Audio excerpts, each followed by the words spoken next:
भारत अकेला देश था जहां पर कोरोना कर्फ्यू की बात होती है तो प्रधानमंत्री जी के साथ पूरा देश उसके साथ जुड़ता हुआ दिखाई देता है। भारत अकेला देश था जहां पर लॉकडाउन का पालन भारत के सभी नागरिकों ने पूरी मजबूती के साथ किया और भारत अकेला देश था जिसने रेवड़ी नहीं बांटी, लेकिन आम जन की जरूरतों को पूरा करने के लिए आवश्यकता पड़ी तो 80 करोड़ लोगों को फ्री में राशन की सुविधा भी उपलब्ध करवाई और 200 करोड़ से अधिक वैक्सीन की डोजेस भी फ्री में उपलब्ध करवाने का कार्य किया। भारत अकेला देश था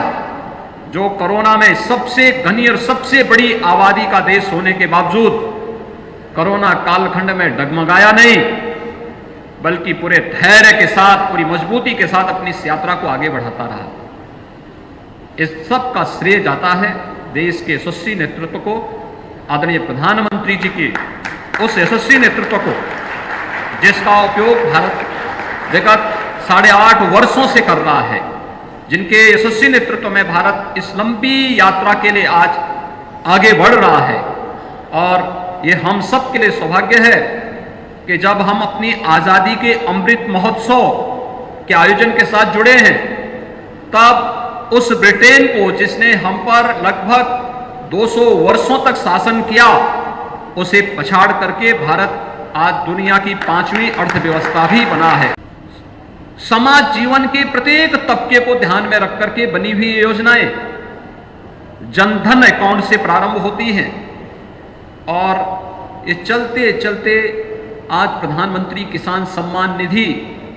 या फिर आयुष्मान भारत जैसी योजनाओं के माध्यम से भी हर एक नागरिक के जीवन में बिना किसी भेदभाव के परिवर्तन करते हुए हम इस योजनाओं का लाभ देख सकते हैं। इसने भारत की सामर्थ्य की पहचान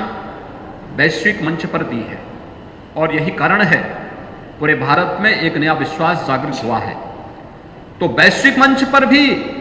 आज कोई निर्णय ऐसा नहीं जो भारत की अनदेखी करते हुए कोई देश कर सके, विश्व समुदाय कर सके। यही भारत के सामर्थ्य की एक परीक्षा है, ये वही कसौटी है जो हम सबको अपने नागरिकों के प्रति विश्वास का भाव पैदा करता है। दुनिया के अंदर हम लोगों ने इस सदी की सबसे बड़ी महामारी के अंदर तक देखा है कि दुनिया के अंदर लोगों ने भले ही अपने व्यक्तिगत जीवन में कितने ही अनुशासन को क्यों न माना हो, लेकिन जब उन देशों में कोरोना कालखंड में लॉकडाउन की बात आई तो उन सबका अनुशासन डगमगा गया, लोग सड़कों पर उतर गए। भारत अकेला देश था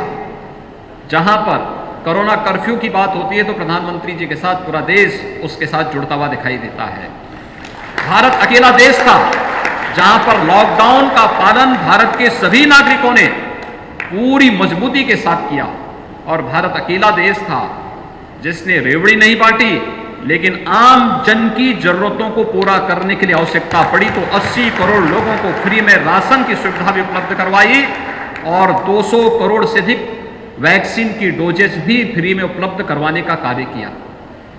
भारत अकेला देश था जो कोरोना में सबसे घनी और सबसे बड़ी आबादी का देश होने के बावजूद कोरोना कालखंड में डगमगाया नहीं, बल्कि पूरे धैर्य के साथ, पूरी मजबूती के साथ अपनी इस यात्रा को आगे बढ़ाता रहा। इस सब का श्रेय जाता है देश के यशस्वी नेतृत्व को, आदरणीय प्रधानमंत्री जी के उस यशस्वी नेतृत्व को जिसका उपयोग भारत विगत 8.5 वर्षों से कर रहा है, जिनके यशस्वी नेतृत्व में भारत इस लंबी यात्रा के लिए आज आगे बढ़ रहा है। और ये हम सब के लिए सौभाग्य है कि जब हम अपनी आजादी के अमृत महोत्सव के आयोजन के साथ जुड़े हैं, तब उस ब्रिटेन को जिसने हम पर लगभग 200 वर्षों तक शासन किया, उसे पछाड़ करके भारत आज दुनिया की 5वीं अर्थव्यवस्था भी बना है। इन स्थितियों में हम सबको प्रधानमंत्री जी के अमृत काल के संकल्प के साथ आगे बढ़ने की दिशा में प्रयास करना चाहिए। चित्र प्रदर्शनी जो सूचना विभाग उत्तर प्रदेश शासन ने यहां पर लगाई है, विद्यार्थियों को, स्कूली बच्चों को यहां पर लाने की व्यवस्था, अलग अलग तबके के नागरिकों को इस चित्र प्रदर्शनी के माध्यम से जोड़ने और आदरणीय प्रधानमंत्री जी के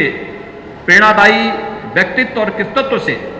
उन सबको अवगत कराने की दिशा में अच्छे प्रयास होने चाहिए। चित्र प्रदर्शनी के लिए मैं उत्तर प्रदेश के सूचना विभाग को हृदय से धन्यवाद देता हूं, प्रमुख सचिव सूचना और उनकी पूरी टीम को हृदय से धन्यवाद देता हूं। और मैं विश्वास के साथ कह सकता हूं कि जो सेवा पखवाड़ा का कार्यक्रम आज से प्रारंभ हुआ है, अखिल भारतीय स्तर पर भारतीय जनता पार्टी ने इन कार्यक्रमों के साथ, जहां पर सरकारें हैं, सरकारें भी उन कार्यक्रमों के साथ अलग अलग जन कल्याणकारी योजनाओं के साथ जुड़ रही है। आज रक्तदान शिविर का एक महाअभियान पूरे प्रदेश के अंदर चल रहा है और मेरा अनुमान है कि सायंकाल जब आंकड़े आएंगे तो देश के अंदर सबसे अधिक रक्तदान का टारगेट भी उत्तर प्रदेश पूरा करेगा। उत्तर प्रदेश के युवा इस कार्यक्रम के साथ जुड़ेंगे। कल आरोग्य मेला, प्रधानमंत्री जी के जन्म दिवस के अवसर पर सेवा पखवाड़ा का जो कार्यक्रम चल रहा है, आरोग्य मेला के कार्यक्रम के साथ पूरे प्रदेश के अंदर प्रत्येक प्राथमिक स्वास्थ्य केंद्र में इस आरोग्य मेला का आयोजन भी होगा। अलग अलग तिथि पे अलग अलग कार्यक्रम होंगे। 25 सितंबर को पंडित दीनदयाल उपाध्याय जी के पावन जयंती कार्यक्रम के अवसर पर भी अनेक कार्यक्रम आयोजित होने हैं। ये श्रृंखला आगे बढ़ती हुई 2 अक्टूबर को राष्ट्रपिता महात्मा गांधी के पावन जयंती के कार्यक्रम के साथ सभी आयोजन होंगे। सेवा पखवाड़ा का ये कार्यक्रम 15 दिनों तक अनेक प्रकार के प्रेरणादायी आयोजनों के साथ जुड़ करके प्रत्येक देशवासी के अंदर सेवा, अनुशासन और राष्ट्र के प्रति समर्पण का एक भाव पैदा करते हुए उन्हें आगे बढ़ने की प्रेरणा प्रदान करेगा। मैं आज के इस अवसर पर प्रधानमंत्री मोदी जी के 72वें जन्मदिन के अवसर पर प्रदेशवासियों की ओर से उन्हें हृदय से बधाई देता हूं, अपनी शुभकामनाएं देता हूं। ईश्वर से उनके स्वस्थ, दीर्घ जीवन और यशस्वी कार्यकाल की शुभकामनाएं देते हुए पूरे प्रदेशवासियों को भी, क्योंकि उत्तर प्रदेशवासी प्रधानमंत्री मोदी जी के विकास, सेवा और सुशासन के इस पूरे कार्यक्रम के साथ नजदीक से जुड़े हुए हैं।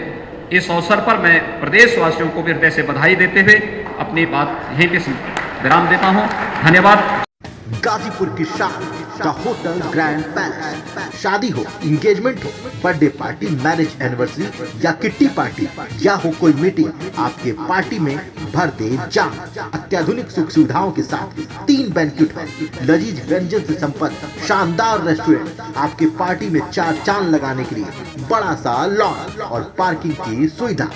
जरूर पधारिए द होटल ग्रैंड पैलेस, चुंगी हीरो एजेंसी के सामने, लंका, गाजीपुर।